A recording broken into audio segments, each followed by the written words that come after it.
My name's Michele Hersh. I'm entering your appetizer contest for the Philadelphia cream cheese. And on my last video I submitted, I had talked about how I like to cook, but I cut out so much of that stuff because I didn't have enough time. So on this video I will talk about my history and how I like to cook and how long it's been. I have actually liked to cook when I was about 1 or 2. No joke. I can remember at the age of 1 standing on a ladder in my mom's kitchen watching her. I can remember pulling out her pots and pans in her cupboards and going in there with my blanket and pillow and taking a nap. I really enjoy the kitchen. I'll give you some more stories along the way, but the appetizer I'm entering is a recipe I had received when I was in home economics years ago, just a few years ago. And it's an appetizer that I have remembered in my head. It's so simple and it's very easy and quick to make. But the good thing about this recipe is that you can take it and change it into a completely different recipe by adding different ingredients. So you don't have to go with what I make it. You can add or take away.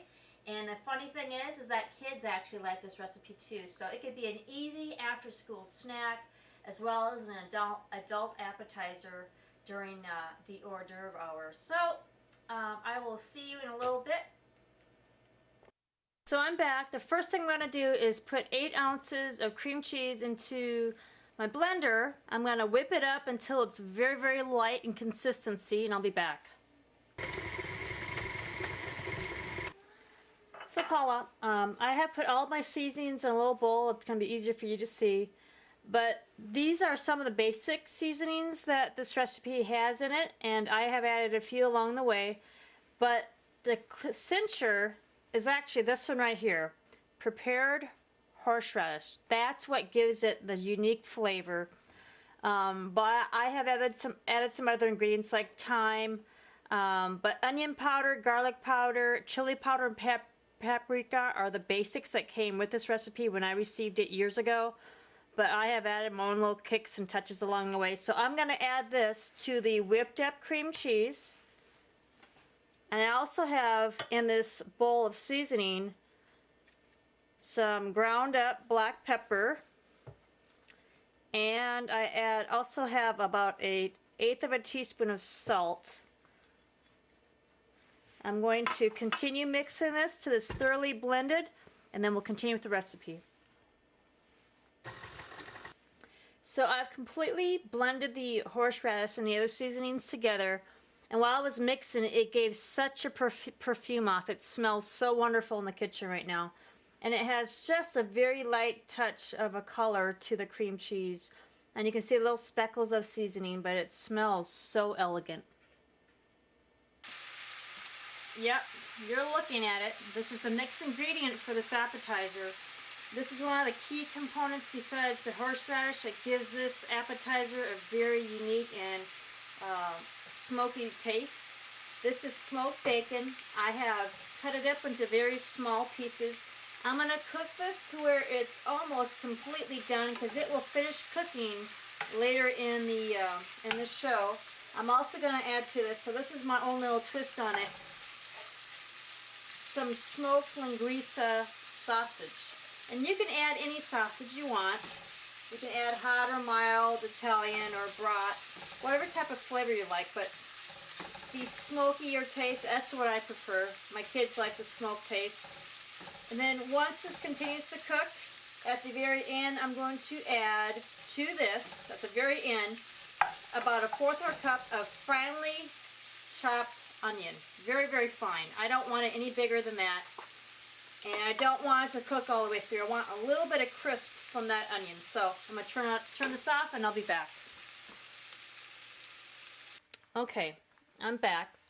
I have finished cooking the bacon and the sausage with the onion. The onion still has a little crisp to it.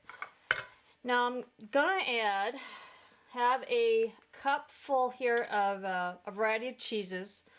You can use any cheese you want, but I chose to use a Jack and a Colby.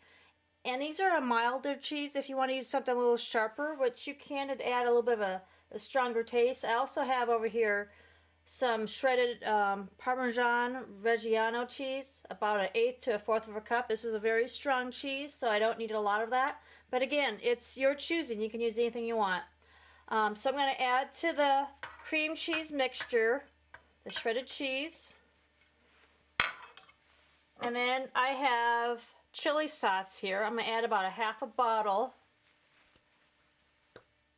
If you don't like it strong from the chili sauce, you can actually use ketchup too.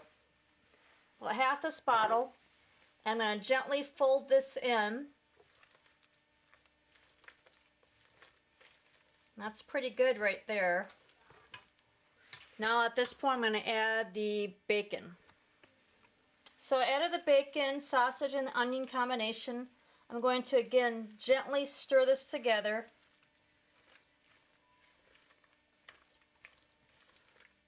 Now this original recipe did not have cream cheese, so I'm adding the cream cheese, and of course everything that I've kind of added along the years too. Get to the very bottom, make sure I get this in here. Now I have always been a person to experiment with food, and I'll give you a little story. When my husband and I first got married, it was our first year, we're newlyweds, and I grew up making a lot of casseroles. And I decided I'm going to put some cloves, ground up cloves, in a hamburger elbow dish. Well, let's just say that dish didn't get eaten. So I had never again made that dish with cloves, but my husband continually reminds me, are you going to put ground cloves in it? But I grew up basically in my mother and father's kitchen watching them cook. And every major holiday, we always would have get-togethers at my grandmother's house. And my grandmother's kitchen was enormous, to me at least. And I would watch my grandmother and my aunts cook there. Big chickens, turkeys. Even my grandfather, he would get involved. He had a huge roaster in his basement. And the whole family would be down there watching him cook, you know. Okay, so I started finishing this recipe, and I was saying before you could put this on crackers. You can put it on little pieces of sliced French bread or sourdough, and you only want a thin layer, something like that. Just a thin layer. And try to leave a little edge on the crackers because it will melt down a little bit. And then once you have your platter that's oven-proof, I'm going to put an oven-proof platter, something like this, or a glass one. Once it's filled up, put it in a broiler under 425, and just for about a few minutes. You need to watch it. Don't walk away. You need to watch it cooking because you will burn them. And then I'm going to give you little extra pointers on making this dish any way you want. For example, if you want to, after you have creamed or lightened up the cream cheese, you could add a can of cooked beans, pinto beans or kidney beans, I mean the white ones, cannelli or navy beans. And you can also add into this mixture after you creamed everything up is some finely chopped up chestnuts for a little extra crisp. You can also, if you want to go into more of a Hispanic dish like this, you could add some chopped up chilies, polenta. I got this in the grocery section. It's already pre-made. So here's the final product. I have it on cracker and bread, and I topped it off with some sliced tomatoes, very small cherry tomatoes. And these are actually the grape tomatoes. They have a little sweeter taste to it, and a few pieces of chive. But I cannot wait to get my mouth on one of those appetizers. So yummy.